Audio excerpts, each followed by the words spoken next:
मसाजोग गावचे सरपंच संतोष देशमुख यांच्या हत्या प्रकरणाचा तपास सीआयडी आणि एसआयटी कडून सुरू आहे। पोलिसांच्या तपासात अनेक धक्कादायक गोष्टी समोर आलेल्या आहेत। संतोष देशमुख हत्या प्रकरणात मोबाईल कॉल डिटेल्स महत्त्वाचा पुरावा ठरणार आहेत। या हत्या प्रकरणातील मुख्य आरोपी विष्णू चाटे याच्या मोबाईल फोनबाबत मोठी अपडेट समोर आलेली आहे।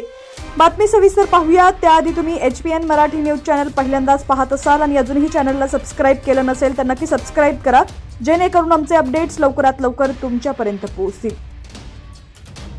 एकीकडे विष्णू चाटे याच्या मोबाईल फोनबाबत मोठी अपडेट समोर आली तर दुसरीकडे कृष्ण आंधळे हा आरोपी अद्याप मोकाट असून त्याचा शोध घेतला जातोय। सरपंच संतोष देशमुख हत्या प्रकरणासह 2 कोटी रुपयांची खंडणी, मारहाण आणि अॅट्रॉसिटी या गुन्ह्यांचा तपास सीआयडी कडून सुरू आहे। हत्या प्रकरणात 7 आरोपी अटकेत आहेत तर कृष्ण आंधळे हा आरोपी 9 डिसेंबर पासून फरार आहे।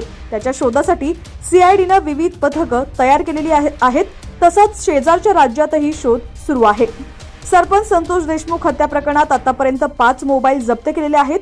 हे सर्व मोबाईल तपासासाठी प्रयोगशाळेत पाठवण्यात आलेले आहेत। मात्र आरोपी विष्णू चाटे याच्या मोबाईल बाबतचं गुड वाढलेलं आहे।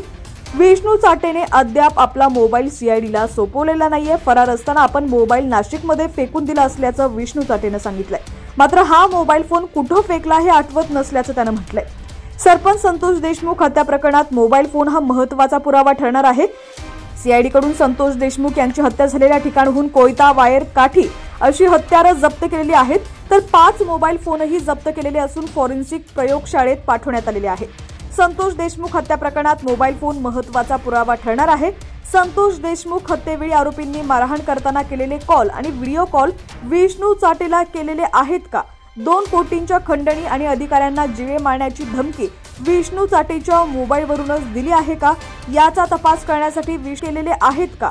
2 कोटींच्या खंडणी आणि अधिकाऱ्यांना जीवे मारण्याची धमकी विष्णू चाटेच्या मोबाईलवरूनच दिली आहे का?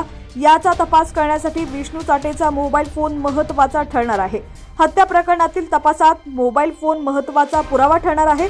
मात्र विष्णू चाटे याचा मोबाईल फोन अजून ताब्यात आलेला नाहीये।